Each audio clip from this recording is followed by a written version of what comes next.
E aí, pessoal, tudo bem com vocês? Aqui quem fala é o professor Luiz e no vídeo de hoje a gente vai resolver uma questão do Colégio Naval do ano de 2018 que fala para a gente o seguinte: sobre eletricidade e magnetismo, analise as afirmativas abaixo e assinale a opção que apresenta o conceito incorreto. Letra A fala o seguinte: partículas ou corpos com cargas elétricas de sinais iguais se repelem e com sinais diferentes se atraem. Tá certo, gente. Olha só, ele está dizendo para a gente que quando você tem dois corpos, se eles forem com sinais positivos, eles vão de fato se repelir.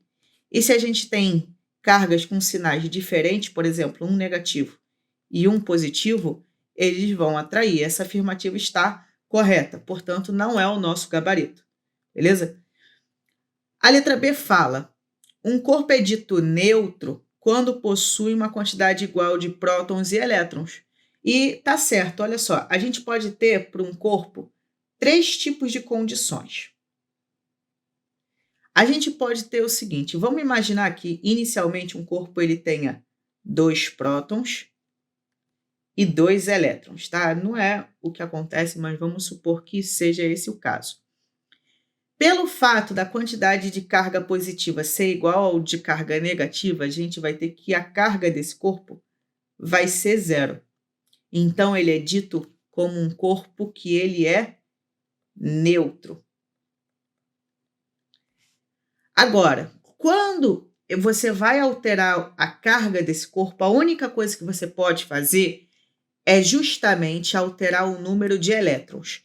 Se esse corpo ficar com mais elétrons, vamos supor que ele esteja com 4 elétrons e 2 prótons. Aqui, a quantidade de carga negativa é maior do que a quantidade de carga positiva. Então, a carga desse corpo vai ser menor que zero, porque tem mais elétrons do que prótons.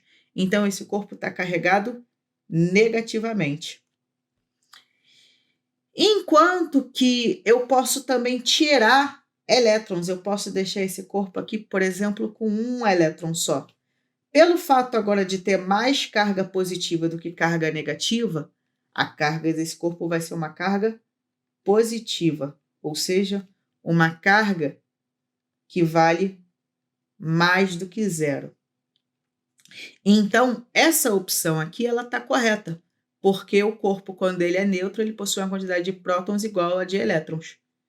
A letra C já fala o seguinte: um corpo é dito eletrizado positivamente quando inicialmente neutro, por algum processo de eletrização, recebe prótons do outro corpo.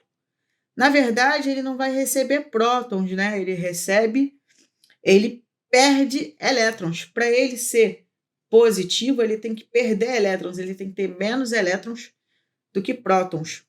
E para isso acontecer, ele tem que perder esses elétrons. Então, não tem como na eletrostática você ganhar próton ou receber próton, porque o próton ele fica no núcleo. E para você tirar esse próton em processos naturais é, absurdamente difícil. Não tem como, precisaria de muita energia. E nos processos que a gente tem no nosso cotidiano, de atritar e etc., isso não acontece.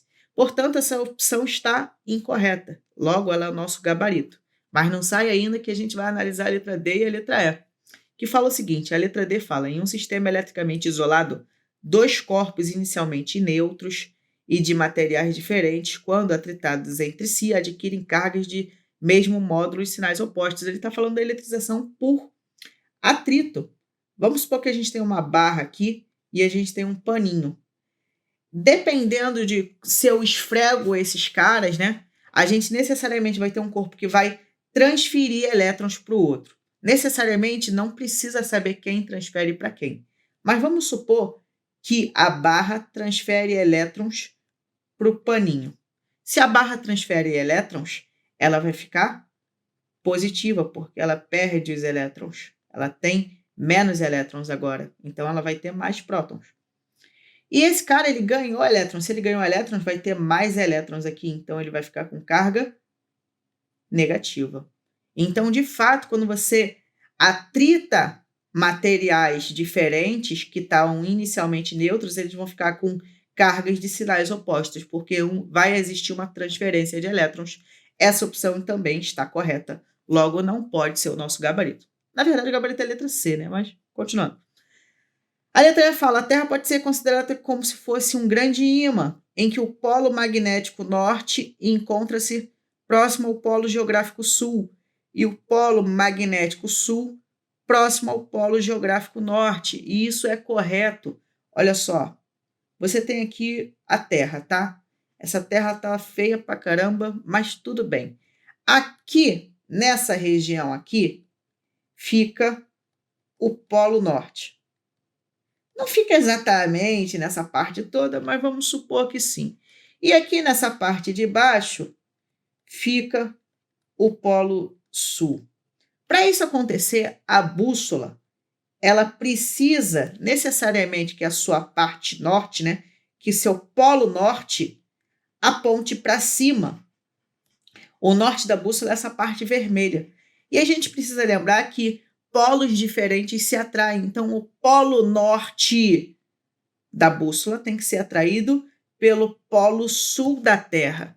Então, necessariamente, aqui fica o polo norte geográfico, tá? Só que para a bússola ser atraída pela parte de cima, o polo norte magnético dela tem que ser atraído pelo polo sul magnético da Terra. Enquanto que a parte de baixo da bússola, o polo sul da bússola, tem que ser atraída pelo polo norte magnético. Então, aqui é o polo norte magnético. Então, de fato, o polo norte geográfico fica perto do polo sul magnético e o polo sul geográfico fica próximo ao polo norte magnético. Perdão aqui por ter passado e tudo mais, mas essa opção também está correta e ela não é o nosso gabarito. Então, vou ficando por aqui. Desejo uma ótima semana, bons estudos e até a próxima. Tchau, tchau.